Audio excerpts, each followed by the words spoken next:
મહાભારતના વીર યોદ્ધા અર્જુનના પૌત્ર ધર્મરાજ પરીક્ષિત શિકાર કરવા ગયા. તરસથી કંટાળીને તે શમિક ઋષિના આશ્રમમાં પહોંચ્યા. ઋષિ ધ્યાનસ્થ અને મૌન હતા. ક્રોધમાં પરીક્ષિતે તેમના ગળામાં એક મરેલો સાપ મૂક્યો. હે રાજા, ગુનો!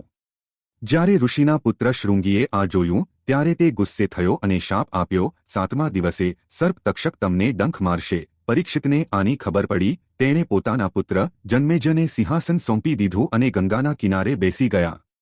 ઋષિઓ ભેગા થયા અને શુકદેવ આવ્યા. તેમણે 7 દિવસ સુધી ભાગવત કથા સંભળાવી. પરંતુ તક્ષકે 4 પ્રયાસો કર્યા. પ્રથમ, સીધો હુમલો રક્ષકો દ્વારા અટકાવવામાં આવ્યો. બીજું, તેણે નાના સાપ મોકલ્યા, મંત્રોથી ભક્ષી ગયા.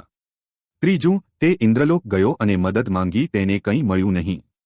ચોથું, તેણે કપટનો ઉપયોગ કર્યો. તે ઋષિ કશ્યપના શિષ્ય દ્વારા પરીક્ષિતને અર્પણ કરાયેલા ફળમાં સંતાઈ ગયો. રાજાએ ફળ ખાધું. તક્ષક બહાર આવ્યો અને તેને કરડ્યો.